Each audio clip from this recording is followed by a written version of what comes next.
तो coordinate geometry का एक और क्वेश्चन इंपॉर्टेंट 2023 के बोर्ड एग्जाम सीबीएसई और एसएससी और जितने भी स्टेट बोर्ड्स हैं सबके लिए, using distance formula so that the points 1 -1 5 2 and 9 5 are collinear. यहाँ पे पॉइंट्स का जो लोकेशन है जैसे A B C P Q R ऐसा कुछ नहीं दिया हुआ है, पर ये कह रहा है कि ये तीनों पॉइंट्स कोलिनियर हैं। तो सबसे पहले कोलिनियर का मीनिंग क्या होता है ये समझना होगा आपको कि तीन पॉइंट एक ही लाइन पे हो तो हम लोग बोलेंगे कि वो पॉइंट्स कोलिनियर है।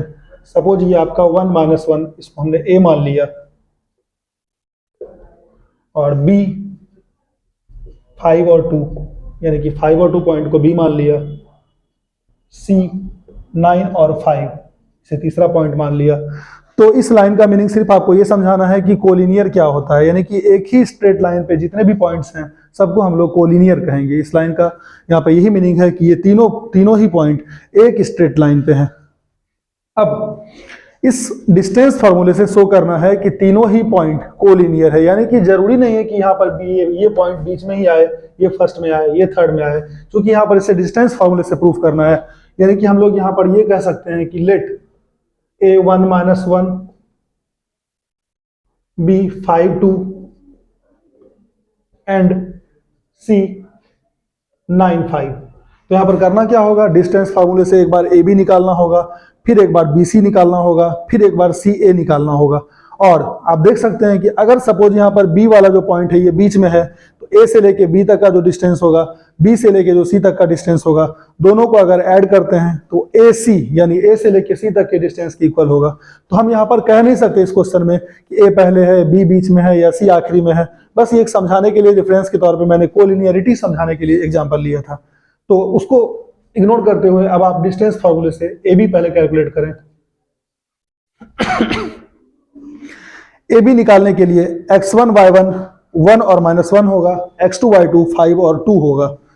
तो x1 माइनस x2 का होल स्क्वायर यानी y -5 1 -5 का whole square plus y1 minus y2 यानी कि -1 -2 का होल स्क्वायर।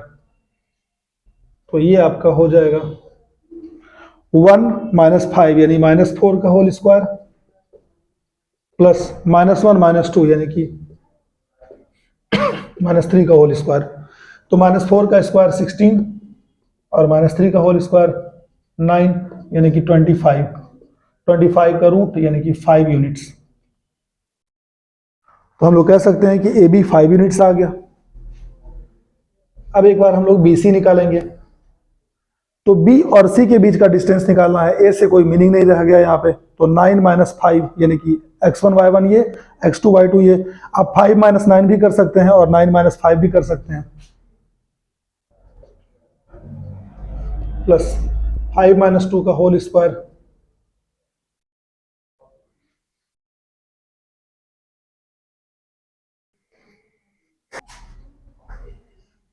तो 9 -5 यानी कि 4 का स्क्वायर, 5 -2 यानी कि 3 का स्क्वायर। तो 4 का स्क्वायर 16, 3 का स्क्वायर 9, रूट अंडर 25 यानी कि 5 यूनिट्स। ए बी आ गया, बी सी आ गया। अब आप सी ए निकालें या फिर ए सी निकालें, बात एक ही है।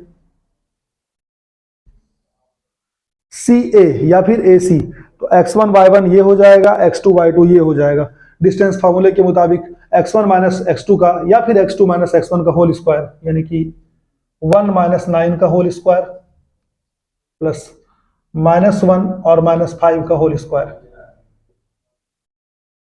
तो 1 -9 यानी कि -8 का होल स्क्वायर और प्लस -1 -5 यानी कि -6 का whole square.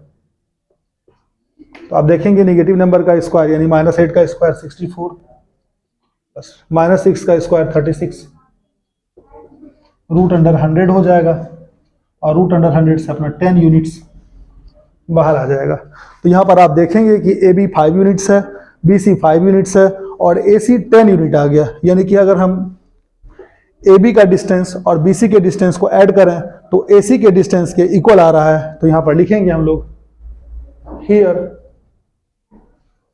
A B plus B C is equal to A C. तो यानी कि अगर हम लोग इस पॉइंट से लेके इस पॉइंट का डिस्टेंस और इस पॉइंट से लेके इस पॉइंट का डिस्टेंस ऐड कर दें तो यहां से लेके सीधे यहां के डिस्टेंस के इक्वल आ रहा है. It means so A B and C are